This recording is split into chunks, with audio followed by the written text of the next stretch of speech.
Bismillahirrahmanirrahim. Assalamualaikum warahmatullahi wabarakatuh. Alhamdulillahirabbil alamin wa bihi nasta'inu ala umuri dunya waddin. Asyhadu an la ilaha illallah wahdahu la syarikalah wa asyhadu anna Muhammadan abduhu wa rasuluh. Allahumma shalli wa sallim wa barik ala sayyidina wa habibina wa syafi'ina Muhammad wa ala alihi wa sahbihi wa man tabi'ahum bi ihsan ila yaumiddin, tsumma amma ba'd. Jamaah sekalian, bapak-bapak, ibu-ibu, rekan-rekan sekalian yang kami muliakan, rahiman wa rahimakumullah. Allah Subhanahu wa taala memberikan waktu dan umur kepada kita sekalian untuk hidup di dunia ini, yang mana tentu waktu yang diberikan kepada kita menika terbatas. Kita tidak mungkin hidup terus, karena memang itu sudah menjadi sunnatullah, bahwa kehidupan dunia menika sifatnya fana menika akan berakhir, sifatnya sementara. Termasuk umur kita, waktu kita menikah sifatnya terbatas, karena kehidupan yang tidak terbatas, yang abadi, itu cuma nanti di surga Allah Subhanahu wa ta'ala.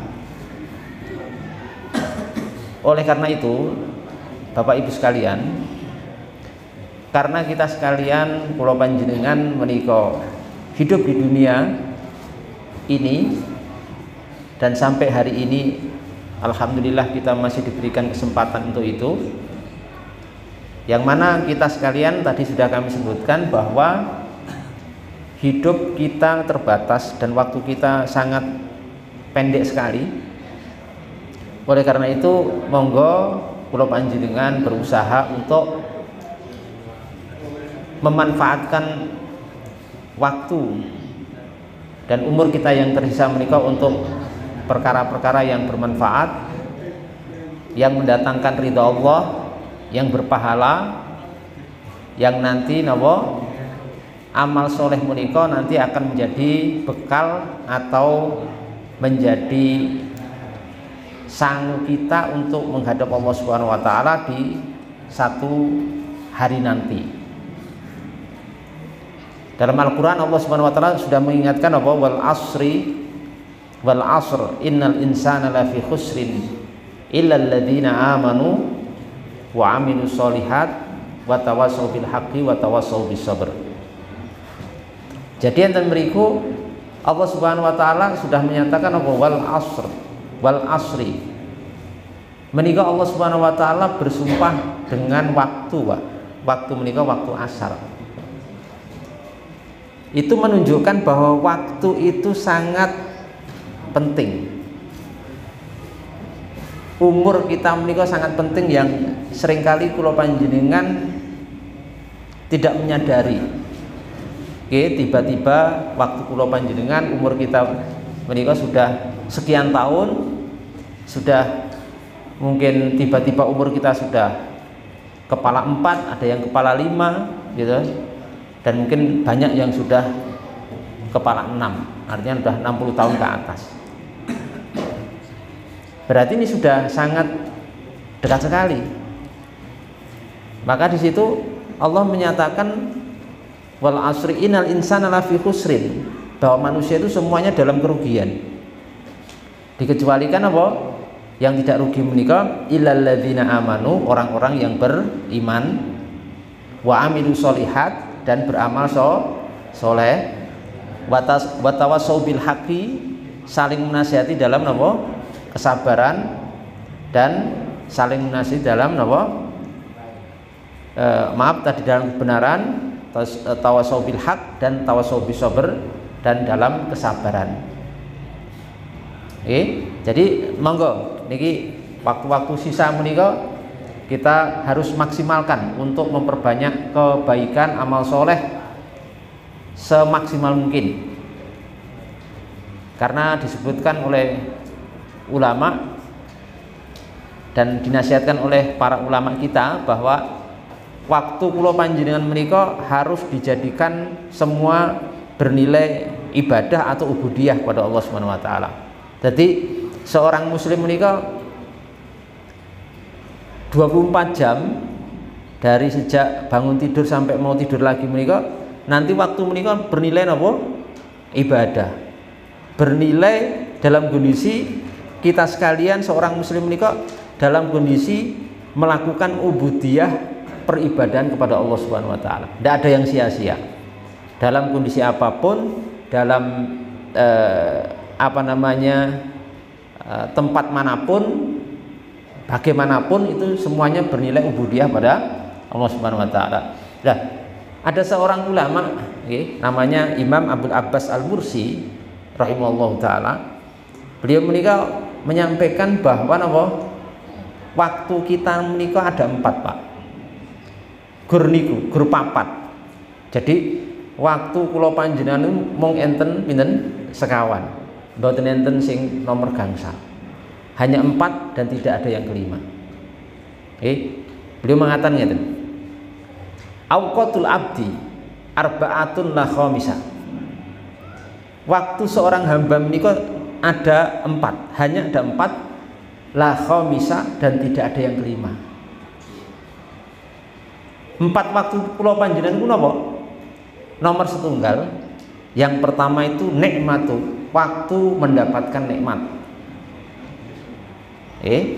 Nomor 2 wal baliyatu, waktu mendapatkan musibah. Kemudian nomor 3 waktu wat taatu, waktu taat, melaksanakan ketaatan. Kemudian yang kelima menika waktu maksiat. Cuma niku nggih, waktu kula menika. Kita semua niku waktunya cuma 4 niki.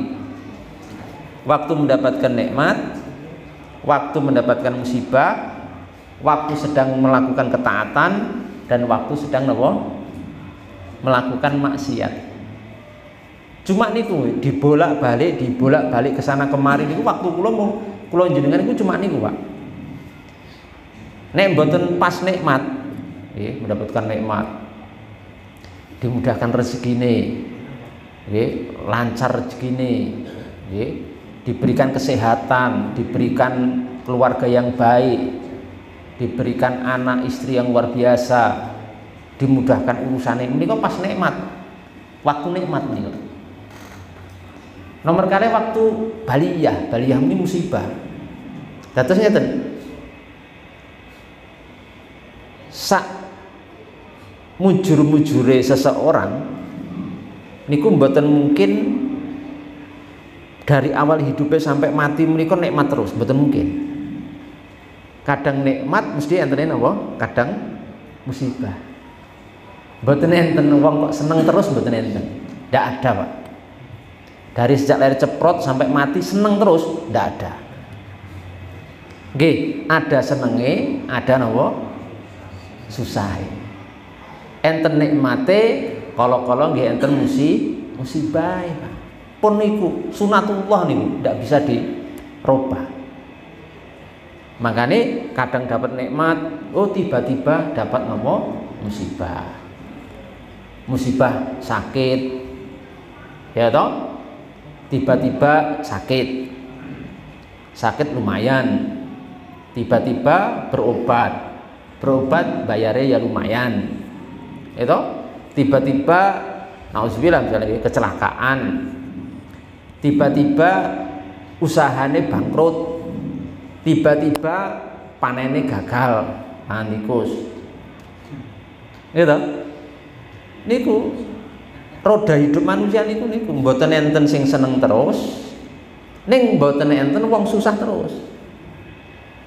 Jadi sak miskin-miskine seorang hamba, sak malang-malangnya seorang hamba, mesti enten wayahe ada waktunya dia seneng. Ya miskin tapi kadang-kadang ya seneng. Enten waktu napa? Senangnya. Jadi mboten usah khawatir kula jenengan iki pomo ditakdirke dados wong sing rada miskin, ya rada mboten kepenak, rekoso uripe ampun napa khawatir mesti enten senenge. Ngene mboten? Misalipun ya napa nggih? Rezekine pas-pasan. Mboten saged tidak bisa memiliki rumah bagus mewah, kendaraan mewah, tidak apa-apa. Satu saat dia seneng, oh ternyata mendapatkan sesuatu. Tiba-tiba kok enten sing nraktir jajan. Seneng niku, seneng mboten? Pas jenengan mboten didit, tiba-tiba koncone jenengan traktir jajan. Seneng mboten? Seneng, Pak. Niku bukti sak susah-susah kula jenengan iku mesti enten wayahe ada saate senang traktir koncone seneng. Tiba-tiba enten sing mara daya bertamu nggawa napa? Gawan. Gawane isine beras 20 kilo, nggih. Gula teh, gulane 5 kilo, tahe napa? 2 dus, gitu. Minyak gorengnya 2 jeligen. Ajeng susah, mboten sida. Padahal mungkin sebelum enten tamu menika, kula jenengan pun mikir, "Duh, sesuk mangan apa?" Susah. Kok tiba-tiba enten tamu membawa bingkisan oleh-oleh komplit, beras semuanya ada. Beras, gula, teh, minyak, bumbu, super mie, roti ini nggih enten. Niku waktu napa musibah. Waktu nomor 3 niku waktu taat. Lah ngeten iki lho. Kula jenengan waktune taat, wayahe taat ngeten iki. Salat maghrib wajib menika, salat maghrib niku hukume wajib. Kita pas saat ini saat sedang taat salat maghrib berjamaah di masjid. Bar salat berzikir, doa, berdoa ngaji, taate paralel. Hebat nih. Sekali jenengan keluar dari rumah menuju masjid, kebaikannya niku luar biasa niku. Salat fardu, zikir, doa, pengajian. Terus mengke ba'da isya napa? Saresehan. Ya, walimatus safar. Enten salah satu jamaah yang mungkin akan menunaikan ibadah haji, terus syukuran lah bahasane atau sedekahan. 5 Pak jenengan king dalem wau napa? 5 kebaikan sekali jalan, Pak. Wayahe taat. Ning mengke nek bar taat sok enten wayahe napa? Maksiat. Ya enten wayahe niku. Sebab napa? Tidak ada manusia yang taat terus. Tidak ada manusia yang tidak punya dosa, tidak punya kesalahan. Tidak ada. Karena yang terbebas dari kesalahan, dari dosa, dari maksiat itu cuma Nabi kita Muhammad Sallallahu Alaihi Wasallam, karena beliau adalah seorang maksum, seorang yang dijaga oleh Allah Subhanahu Wa Taala dari berbagai dosa, kemaksiatan ataupun ketergelinciran dan kejelekan. Tetasnya Nabi Muhammad Sallallahu Alaihi Wasallam tidak punya dosa, tidak punya dosa sekecil apapun. Bahkan Nabi niku dosa yang paling kecil pun tidak ada. Berbeda dengan kula jenengan, kepada kita sekalian ini berbeda, karena kita tidak ada jaminan maksum dari Allah Subhanahu wa taala. Posisi kula jenengan itu Bani Adam. Yang Bani Adam niku napa? Kadang salah, kadang berbuat maksiat, kadang berbuat ketergelinciran. Pun sunatullah, dalam sebuah hadis Nabi bersabda napa? Kullu bani Adam khata' wa khairu khata'in at-tawwabun. Setiap Bani Adam menika banyak salah, Pak. Bukan salah, banyak napa? Salah, sering salah. Bani Adam, Pak. Jadi mungkin sehari semalam 24 jam ini kula jenengan itu berbuat salah, berbuat dosa, berbuat maksiat. Niku bolak-balik. Bukan hanya sekali dua kali, berkali-kali, itu pun baru satu hari. Sehari semalam niku sudah berkali-kali berbuat kesalahan ataupun dosa. Tapi napa? Sebaik-baik manusia yang banyak dosa atau berbanyak maksiat pada Allah Subhanahu wa taala itu adalah orang yang banyak bertaubat pada Allah Subhanahu wa taala. Ya niku waktu kita nggih. Jadi waktu kita niku ada 4 tadi. Nikmat, musibah, taat, kalih napa? Maksiat. Nah, tapi niki 4 waktu menika sebuah waktu yang sebagai seorang muslim niku 4 waktu niku tetap akan ternilai sebagai kebaikan. Kula jenengan tetap bisa melaksanakan ubudiyah, penghambaan kepada Allah Subhanahu wa taala di 4 waktu niku, baik di saat nikmat, baik di saat musibah, baik di saat taat, baik di saat maksiat. Pripun bagaimana ketika mendapatkan hal itu kok bisa bernilai ibadah? Ndak akan bernilai rugi, tapi bernilai keberuntungan terus. Sebab ngeten. Ketika kita pas taat, Pak, pas seperti tadi nggih, kula jenengan salat fardu alhamdulillah, kemudian zikir, doa dilanjutkan dengan apa? Pengajian seperti ini. Pas taat. Karena kula jenengan sebagai seorang hamba ketika taat menika napa? Dalam kondisi kula panjenengan menika syuhudul minnah, mempersaksikan anugerah minallahi taala, dari Allah Subhanahu wa taala. Artinya napa? Kula panjenengan menika nek bisa taat semata-mata mengakui ini bisa kita lakukan ini hanya karena anugerah dari Allah Subhanahu wa taala.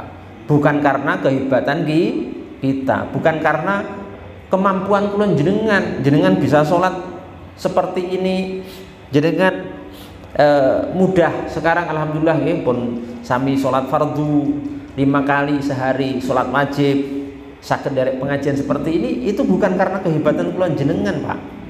Termasuk ibu-ibu gitu. Ibu-ibu niku semangat pengajian, semangat ngibadah ngoten niku bukan karena kemampuan dan kehebatan ibu-ibu, mboten. Tapi napa? Minnatun minallahi taala, sebagai bentuk minnah menika anugerah dari Allah Subhanahu wa taala. Iku Allah memberikan petunjuk kepada kita, memberikan taufik kepada kita untuk menunaikan ketaatan. Hikmahnya apa? Hikmahnya supaya kula panjenengan menika tidak sombong. Ketika bisa taat itu jangan sombong, jangan merendahkan orang lain. Tapi kita adalah orang-orang yang baru berproses memperbaiki diri, dan kita melihat saudara kita yang belum bisa melakukan dengan pandangan rahmat dan pandangan kasih sayang, bukan kebencian atau merendahkan. Loh, niki pas taat itu wong Islam itu luar biasa. Nek orang taat kemudian sombong, nah niki salah jalan. Biasanya salah jalan. Nek ada orang taat salah jalan ini kok biasanya sombong, merendahkan orang lain, mencibir orang lain. Itu salah jalan, Pak, kalau seperti itu berarti. Kemudian pas waktu kula panjenengan sedang maksiat, oke, jenengan sok maksiat mboten? TKE bahasane halus ya. Sok maksiat mboten ya, jawabane napa? Sering. Sok piye? Sering ngoten kok. Gayane sok sering. Sering iki maksudnya kerep ngoten lho. Kok sok nek sok niku sedina pisan niku sok ya pindho. Kula jenengan tuh sering. Sering, Pak, sering maksiat kula jenengan tuh sering. Ya, semua kita. Ngopo? Kita misalnya besok pagi panjenengan medal nek wong ayu ya dilirek kok. Nggih napa nggih? Ngaku. Berarti ngaku. Iya. Pripun? Lah ibu-ibu menika lho, ibu-ibu menika nek wayahe belanja sayur niku nggih mboten belanja tok, ketemu kancane, ketemu tanggane niku mesti nggih ngomong rono, ngomong rene, wah berita update ya, isu terbaru. Wah, gayeng banget. Belanjane 10 menit, siarane 20 menit. Wah, ngomong ke tanggane, ngomong ke ini. Kan itu sifat manusia. Ya sering berbuat maksiat. Tapi napa?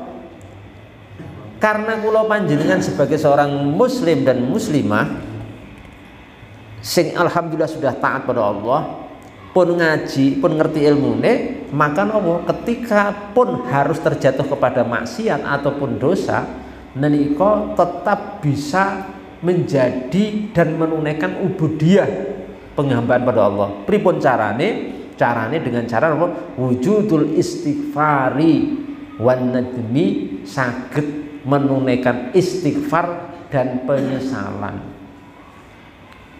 Jadi jenengan ini nek misalnya tendalan lirik wong ayu, gage-gage napa?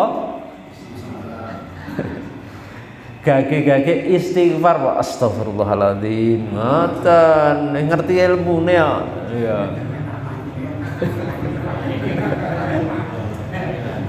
Ning ampun bar istighfar dibaleni. Astagfirullahaladzim. Tantan meneng piye? Ampun, nek pun istighfar apa dibaleni. Niku contoh, nggih. Istighfar. Ya, hebatnya ngoten niku pun langsung gugur Pak. Dosane langsung gugur padahal mau ngangge kalimat sakatan niku. Astagfirullahaladzim. Nek astagfirullahaladzim niku nek bahasa Arab kalimat niku bukan kata, ya kalimat susunan kata-kata. Niku jumlah. Astagfirullah menika sudah ada pelaku, ada subjek, ada kata kerja, ada maf'ul bih, objek penderita. Jadi astagfirullahalazim. Pendek kalimatnya menggugurkan dosa. Niku nggih. Niku bagaimana orang berilmu kalian tidak berilmu itu berbeda. Nek seseorang nggak pernah ngaji, nggak pernah pengajian seperti ini, berbuat maksiat, bingung, nggak tahu solusinya bagaimana. Tapi nek panjenengan sudah pintar, sudah ngaji ngeten iki, ketika pun harus berbuat maksiat, kesalahan, langsung beristighfar kepada Allah, astagfirullahaladzim, dan menyesali akan perbuatan itu. Ya, itu kondisi nomor kali kedua Pak. Kemudian ketika kita mendapatkan nikmat dari Allah Subhanahu wa taala saat ini, kapan? Bagaimana reaksi dan sikap kita ketika mendapatkan nikmat dari Allah Subhanahu wa taala? Tetap dalam koridor kebaikan. Pripun? Dengan cara adalah asyukru, bersyukur pada Allah Subhanahu wa taala. Panjenengan diberikan kekayaan, rezeki melimpah, bersyukur pada Allah Subhanahu wa taala. Tidak sombong, bersyukur menggunakan harta menika untuk kebaikan, untuk amal ibadah, untuk amal soleh, dan mungkin juga sebagiannya disedekahkan kepada orang-orang yang membutuhkan atau orang-orang yang kurang beruntung. Termasuk salah satu insya Allah alhamdulillah ya, kita ikut senang ketika mendengar saudara kita sesama muslim ada yang mau menunaikan ibadah haji. Masya Allah menika luar biasa. Mengke harta menika menjadi barokah dengan digunakan untuk melakukan ibadah haji, karena haji menika termasuk ketaatan yang sangat luar biasa Pak. Tinggi sekali menika karena puncak Islam menika wonten ibadah haji Pak. Rukun Islam gitu, syahadat, sholat, puasa, zakat, kalian apa? Haji bagi yang mampu. Walillahi 'alan nasi hijjul baiti man istata'a ilaihi sabila. Menurut Al-Qur'an menika. Walillahi 'alan nasi, dan Allah mewajibkan kepada manusia hijjul bait, menunaikan ibadah haji ke Baitullah Al-Haram, ke Ka'bah Al-Mukarramah. Man istata'a, bagi yang mampu, ilaihi sabila, ke tempat itu, ke Mekah Al-Mukarramah, bagi yang mampu dalam perjalanan. Terus ibadah haji menika wajib bagi yang mampu. Nah kita tidak mampu tidak wajib, tapi yang mampu hukumnya apa? Wajib. Jangan sampai kula jenengan sing pun mampu, punya harta banyak, ampun males-malesan daftar haji. Wah, males Ustaz, saya males sih. Eman hartane males karena jauh ngeten. Tidak boleh, Pak. Nek pun mampu harus Pak niku. Hukumnya wajib. Nggih daftar. Entah berangkatnya kapan menika nggih. Itu kan nanti rezeki dari Allah nggih. Kalau seandainya misalnya ngeten. Kita pun daftar haji, tapi karena antrinya panjang gitu.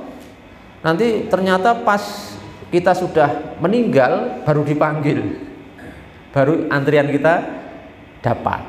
Ini pun tidak apa-apa, kita sudah dapatkan pahala walaupun belum bisa haji. Karena apa?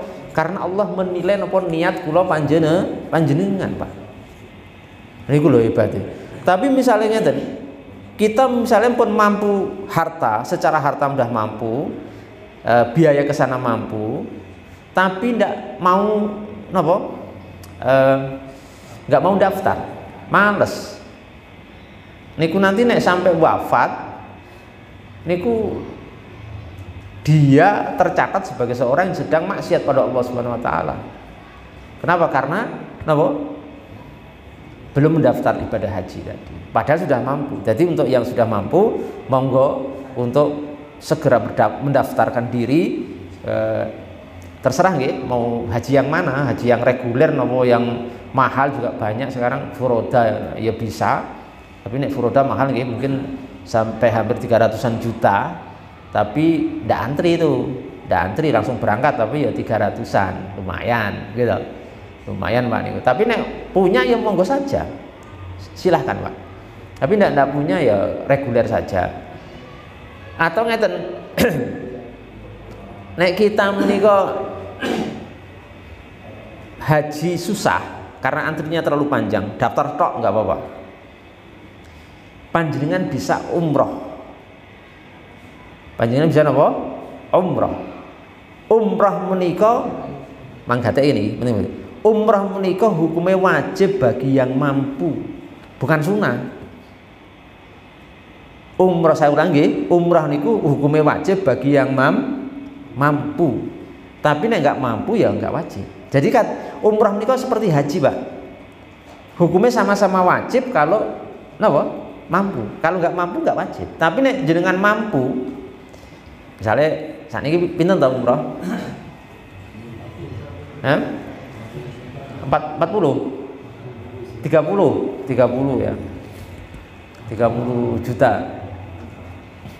Karena mungkin terus naik gitu, karena kalau dulu saya nggak sampai tapi saya karena ya eksekutif, saya yang VIP, saya 30 hari di sana dan ada yang ngebosi nih saya dulu Pak. Jadi kalau sekarang saya 30 juta, jenengan sudah mampu bayar 30 juta nih kok, hartanya jenengan banyak, kecil lah umroh 30 juta bisa, jenengan wajib nih, wajib umroh.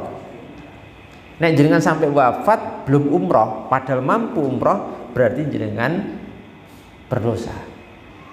Jadi sing wajib niku tidak hanya haji, tapi umroh juga wajib kalau sudah mampu. Ya. Dasarnya ayat dalam Al-Qur'an itu Allah Subhanahu wa taala berfirman, wa atimul hajja wal umrata lillah. Dan sempurnakan haji dan umroh bagi Allah. Kalimatnya ini perintah. Haji dan umroh diperintahkan Allah untuk disempurnakan. Wa atimmu al hajja wal umrata lillah.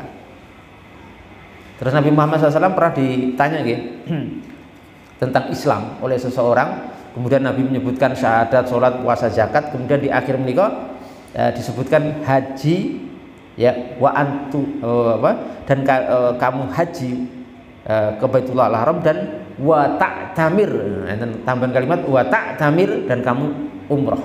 Dari situ para ulama menyatakan bahwa umroh menikah hukumnya wajib bagi yang mampu. Monggo sing pun gadah kemampuan, punya harta, monggo bisa menunaikan umroh. Kalau umroh itu lebih mudah, nggak perlu antri-antrian karena waktunya luas dan panjang. Tidak seperti haji. Kalau haji kan bulan-bulan haji dok Pak. Kalau umroh lebih luas, waktune kapan saja bisa. Kalau bisa dengan umrah di pas Ramadan, umrah Ramadan menika pahalanya setara ibadah haji, Pak. Jadi misalnya jenengan umrah pas bulan Ramadan niku umpami jenengan belum sempat haji, jenengan sudah dapat fadilah pahala haji. Masya Allah. Cara disebut Pak Haji pun saged. Nggih. Sebut agak niku Ramadan biasanya, tapi rame biasanya nggih. Dulu saya umrah Ramadan niku luar biasa rame nih, nggih, sangat luar biasa karena jutaan manusia, Pak. Karena semua di bulan Ramadan itu pengen umrah. Jadi makanya padat sekali. Cuma bismillah lah, walaupun padat bismillah ya dengan sehat walafiat dimudahkan bisa berangkat. Niku nggih. Bersyukur. Dan syukur menika ngendikanipun ulama, syukur menika napa farahul qalbi billah. Seorang niku bahagia karena Allah Subhanahu wa taala. Bahagia, Pak. Nek diparingi rezeki suka berbagi. Paringi kesehatan tinggi ibadah, tinggi ngaos pengajian, tinggi berbuat kebaikan. Diparingi apa saja nikmat gunakan untuk hal-hal yang Allah ridhoi dan Allah cintai. Kemudian yang terakhir menika napa? Yang terakhir menika waktu mendapatkan musibah. Bagaimana seorang muslim ketika mendapatkan musibah, pas mendapatkan ujian dari Allah Subhanahu wa taala menika ar-ridha bil qada'i was sabri. Ar-ridha bil qada'i, ridha dengan ketetapan Allah, was sabru, dan sabar. Di saat kula jenengan mendapatkan ujian dari Allah Subhanahu wa taala apa saja wujudnya, mungkin rasa sakit atau mungkin kekurangan harta atau mungkin masalah-masalah yang sangat banyak, maka napa kula jenengan tetap harus di rel ubudiyah. Rel napa? Ridho menika menerima, Pak. Menerima ketetapan Allah Subhanahu wa taala menika dengan sukarela dan napa sabar. Niku ya teorine gampang. Teorine gampang, nglakoni wangel. Ora angel, wangel. Gedang loh pakal. Ya, ngomongnya ya gampang, sabar, wah ridho, gampang ngomongi. Neng buku-buku ngeten niki kula nggo buku lho. Ing diwaca nggih gampang, tapi pas nglakoni wangel. Akhiran duit sedina sambate biyo. Sambat kalih bojone, sambat karo tanggane, sambat kalih kancane, sambat ning tengah dalan lho. Jajan es ngomong karo tukang es ra ndek duit ya. Ora ndek duit kok jajan malah. Kula gadah kanca ya. Enten kanca kula kalih. Sing kancane niku mara dawuh nyang kancane. Lah sing mara dayah ni tamune ngomong curhat pas ra ndek duit. Lah sing ditamoni ya curhat padha-padha ra ndek duit. Dadi wong ra ndek duit ketemu kalian apa? Wong ra ndek duit. Waduh ya. Kok pas meni tamune kalau sing ditamuni padha-padha ra ndek duit. Padahal mungkin sing tamune niki curhat napa ngomong ora ndek dhuwit niku karepe mungkin ben diutangi ya. Lah ternyata sing ditamu niki sadurunge didhisiki ngomong ya ora ndek dhuwit iku.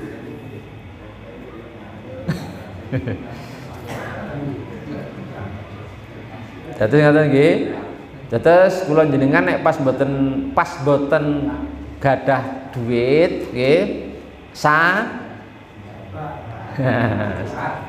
sabar, ridho kalih ketetepane Allah Subhanahu wa taala. Ibu-ibu niku nggih mboten rasa bengok-bengok mawon nggih. Nesu-nesuan karo bojone diamuk Sabar. Nggih niku ilmu tingkat tinggi, Pak. Saestu menika. Ilmu tingkat tinggi sing bisa mengangkat derajat seorang muslim ke tingkatan tinggi menika. Sampai tingkatan para kekasih Allah, para aulia Allah niku enten kalih. Enten kalih nih, kalau paling ngerti, ya, bukan kalih ya, enten satu nih. Ya, apa itu satu niku? Ilmu tingkat tinggi yang akan bisa mengangkat derajat seorang sampai kepada tingkatan para kekasih Allah SWT, waliullah. Ilmu napa? Ilmu sabar.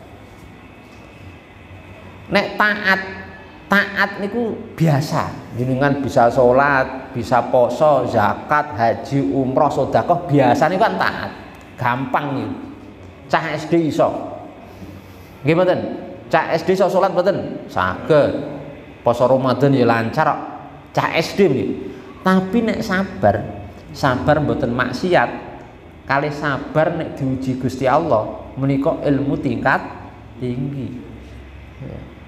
Jenengan saged niki gitu, saged sabar mboten maksiat, bisa sabar tidak maksiat, dan bisa sabar ketika mendapatkan ujian. Jenengan pasti manusia pilihan Allah Subhanahu wa taala. Kula pasti pilihan Allah Subhanahu wa taala. Jadi nek untuk hal-hal sing wah si A ibadahnya mempeng, si B wah maca Qur'ane luar biasa, si C haji umroh, si B sholat jamaah luar biasa rajin, dan kita jangan terlalu gampang nopo terpesona. Tapi nek si A itu sabar tidak maksiat, si B itu sabar ketika dapat musibah, itu baru kita takjub, kita baru bisa nopo merasa luar biasa pada orang itu. Itu disebutkan Imam Al-Ghazali rahimahullah taala dalam kitabnya napa Bidayatul Hidayah. Imam Al-Ghazali rahimahullah taala. Ternyata dadi wong sabar yo angel tenan. Angel, Pak. Saestu niku. Angel mboten? Angel apa gampang? Angel. Nah, niku nggih. Niku Bapak Ibu sekalian. Lah 4 hal wau disebutkan Nabi Muhammad SAW dalam sebuah hadis niki. Rasulullah SAW sabda, man u'tiya fasyakara wabtuliya fasabara wa dzulima faghafara wa dzalama fastaghfara. Seorang yang apabila diberi bersyukur dan apabila ditimpa musibah sabar, kalau dia didolimi memaafkan, kalau dia melakukan kesalahan kemudian minta maaf, istighfar pada Allah, bar Nabi SAW niku menyampaikan hadisnya menika tiba-tiba diem, padahal niku enten lanjutane ning dereng selesai, beliau menika diam, Pak. Bareng siapa yang begini-begini seharusnya kan mendapatkan begini kan. Nah, sing mendapatkan begini menika belum disampaikan, tiba-tiba Rasulullah menika diam. Tsumma sakata Rasulullah SAW. Akhirnya memancing para sahabat menika bertanya kepada Nabi SAW. Napa? Madalahu ya Rasulullah. Dia mendapatkan apa kok sampeyan panjenengan kok tiba-tiba berhenti? Hadisnya sabdane jenengan itu belum selesai kok tiba-tiba berhenti. Nah, kemudian Rasulullah menjawab, napa? Orang yang seperti ini tadi, kata Rasulullah SAW, al-amnu wa hum muhtadun. Al-amnu wa hum muhtadun. Orang-orang seperti ini akan mendapatkan keamanan nanti di akhirat dari siksa dan adab Allah Subhanahu wa taala.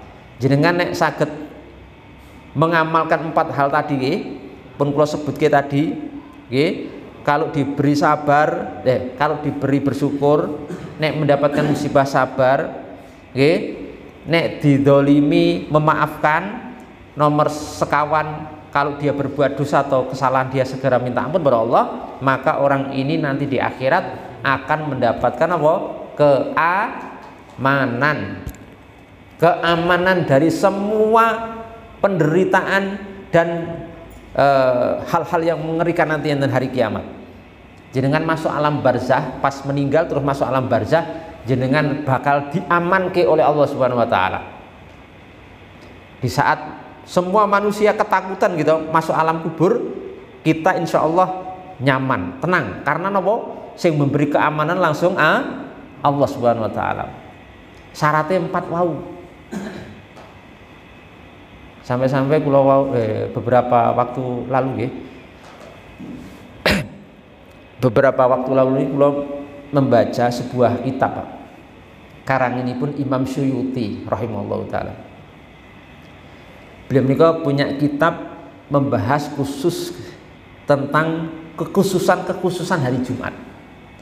Terus di salah satu pasalnya menika beliau menyebutkan salah satu kehebatan dan keistimewaan hari Jumat, seorang yang meninggal di hari Jumat itu dijamin oleh Allah ya kebaikan, dan enten alam barzah, enten alam kubur tidak akan mendapatkan pertanyaan dari malaikat mungkar nakir, langsung lolos. Karena napa? Nek meninggal hari Jumat menika husnul khatimah, tanda husnul apa? Khatimah. Nek wong biasa-biasa mungkin enten alam kubur niku langsung ditekani malaikat mungkar nakir, ditekoi, ditanya 3 hal. Man rabbuka, siapa Tuhanmu? Wa man nabiyuka, siapa nabimu? Wa ma dinuka, apa agamamu? Nek mboten saged jawab, sikat. Digodho malaikat. Tapi nek saged jawab, lulus. Man rabbuka, siapa Tuhanmu? Tuhanku Allah. Wa man nabiyuka, siapa nabimu? Nabiku Nabi Muhammad. Oh, sing gagah ngoten nek jawab, mungkin nek jawab malaikat mungkar nakir sing gagah nggih. Ampun mleret ngeten wae. Wong Islam kok umatnya Kanjeng Nabi malaikat mungkar nakir mangke. Gagah. Tuhanku Allah, arep apa kowe? Lho. Nabiku sapa? Nabi Muhammad. Agamaku napa? Islam. Tegas. Ning ngarepe malaikat mungkar nakir malah mleret. Kados sinten? Sahabat Umar bin Khattab. Sahabat Umar bin Khattab niku di satu hikayat digertak kalih malaikat mungkar nakir. Digetak, ganti getak meleh. Umar bin Khattab kok dilawan. Jadi sahabat Umar bin Khattab itu digertak malaikat mungkar nakir, dibales digertak oleh Umar bin Khattab. Wih, kamu kok menggertak saya? Saya itu sahabate kekasih Allah. Aku ki sahabate kekasih Allah. Artinya aku ki sahabate Nabi Muhammad, sing Nabi Muhammad kekasih Allah.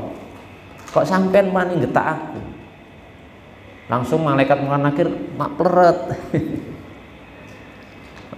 Makanya nggih, Bapak Ibu sekalian, mumpung kula panjenengan hidup di alam dunia menika memperbanyak mencintai Nabi Muhammad, memperbanyak sholawat kepada Nabi Muhammad. Allahumma sholli ala Sayyidina Muhammad. Mang perbanyak niku. Nanti di alam kubur jenengan sertifikat niku. Senes sertifikat halal ya, king MUI boten kanggo niku ten alam kubur. Tapi sertifikat yang jenengan pengikuti Nabi Muhammad sallallahu alaihi wasallam. Lah mangke nek enten tiyang muslim utawi muslimah meninggal enten hari Jumat, menika mboten enten pertanyaan, Pak. Langsung lolos. Wis lolos, rasah ditekoki. Langsung wis aman. Sampai seperti itu Imam Suyuti rahimahullah taala menyebutkan enten hadis itu. Di saat banyak orang yang ketakutan ditanya malaikat mungkar nakir, seorang yang meninggal di hari Jumat menikah tidak mendapatkan pertanyaan alam kubur. Masya Allah, saya itu sampai meneliti, Pak. Berkali-kali pulau menikah mendapatkan orang-orang yang meninggal di hari Jumat. Di hari Jumat itu meliputinya dan malam Jumat, Kemis malam niku pun masuk hari napa? Jumat sama besok, Pak. Sama besok pagi sampai sore sebelum matahari tenggelam niku masuk hari Jumat. Saya itu mendapatkan orang-orang yang bisa meninggal di hari Jumat atau malam Jumat itu saya teliti memang orang-orang yang soleh, orang-orang pilihan Allah Subhanahu Wa Taala.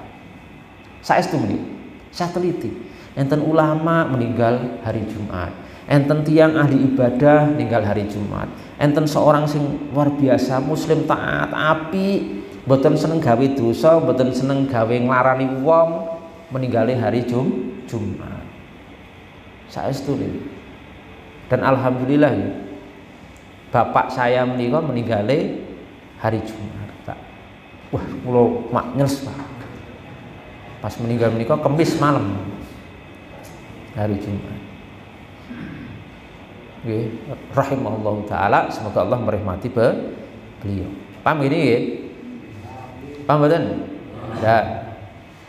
Niki yang akan didapatkan oleh seorang yang tadi melakukan 4 hal tadi, keamanan dari siksa dan azab Allah Subhanahu wa taala. Yang kedua napa? Wa hum muhtaduna fid dunya. Orang seperti ini akan mendapatkan petunjuk dari Allah dalam kehidupan dunia.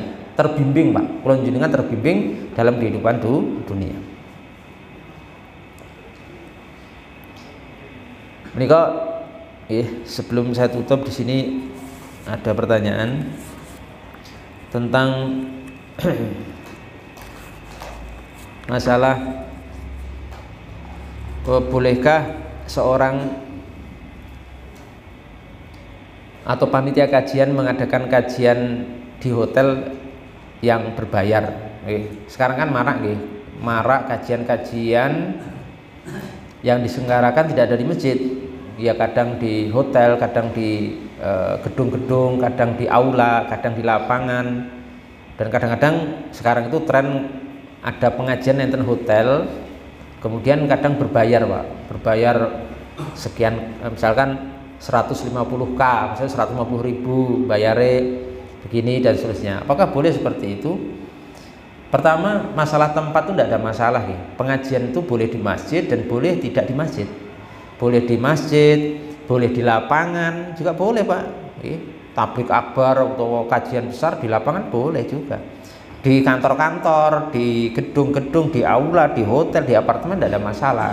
Karena tempat itu hanyalah wasilah, perantara pengajian saja, bukan ibadah. Jadi itu ada keluasan dan hukum asalnya boleh. Kalau masalah berbayar pripun? Kadang pengajian berbayar gitu. Kadang enten pelajaran tajwid gitu, kajian tajwid ning bayar 50.000 misale. Enten mboten enten niku? Ada nggih. Kadang-kadang pengajian khusus bahasa Arab berbayar 150.000 sampai bisa misale.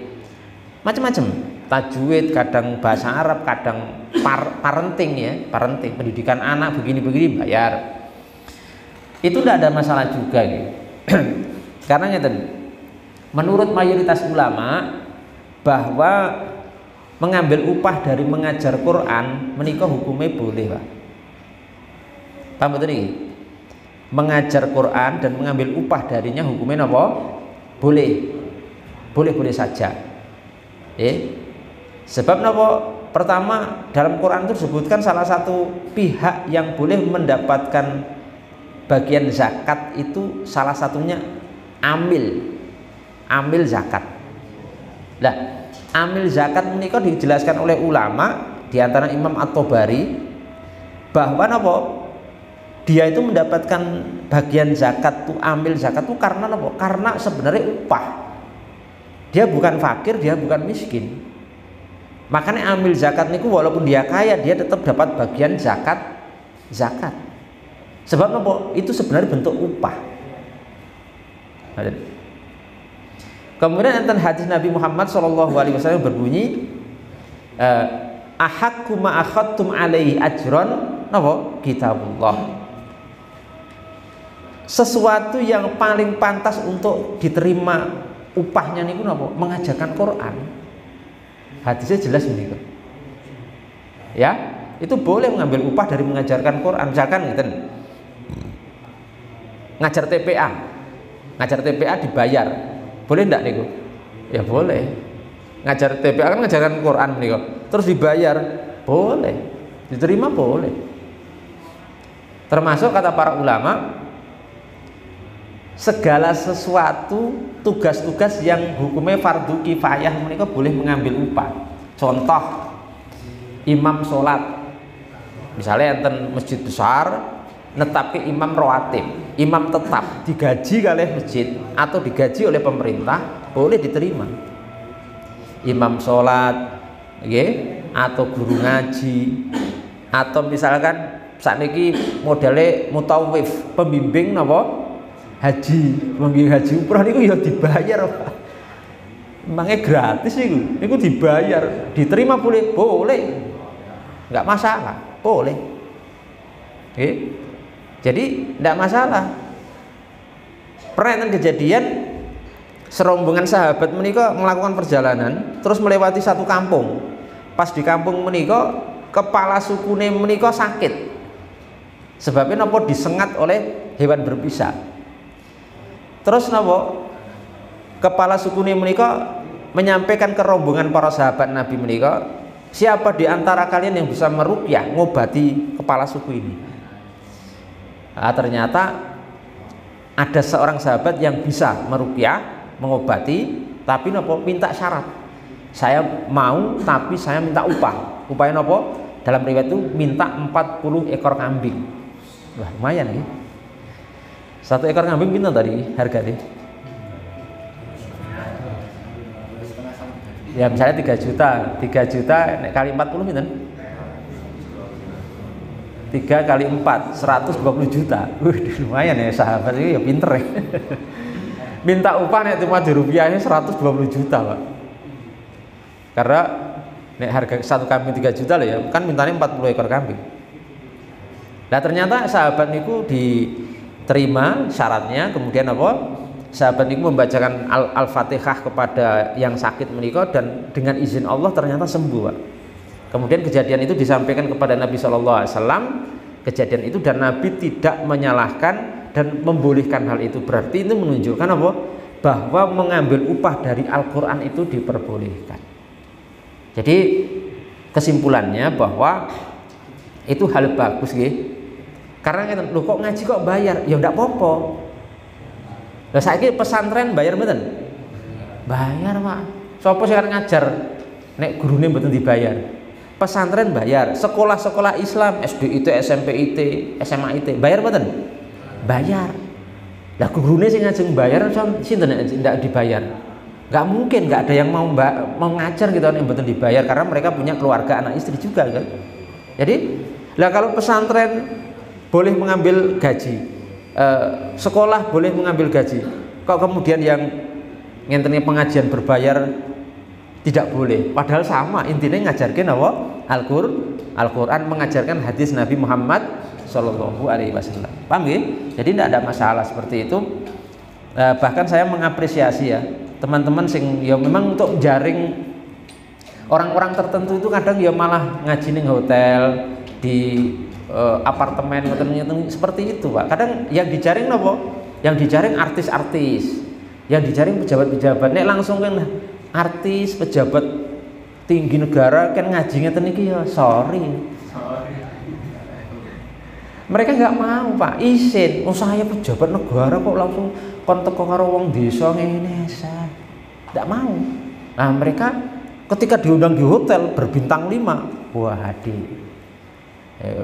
Bawa Alphard gitu, pakaiannya najis mahal, sepatunya rega 20 juta ya, mau. Lah niku pendekatan. Memang dalam pendekatan itu butuh trik, cara, strategi untuk mencari, menggait mereka supaya kenal dakwah, kenal kepada Islam. Termasuk artis-artis. Saya punya, Pak, kenalan artis-artis di Jakarta itu saya punya, saya kenal. Dan mereka memang awal-awalnya mau ngaji itu nggih mboten langsung teng masjid seperti ini dengan kumpul masyarakat. Mereka punya kajian khusus.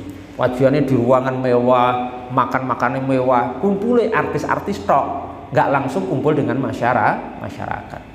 Jadi demikian, Bapak Ibu yang kami muliakan, semoga apa yang kami sampaikan pada kesempatan malam hari ini bermanfaat untuk kita semuanya, terutama untuk kami pribadi, dan juga mudah-mudahan bermanfaat untuk Bapak Ibu yang kami cintai dan muliakan. Mohon maaf kalau ada kekurangan. Wabillahi taufiq wal hidayah. Wassalamualaikum warahmatullahi wabarakatuh.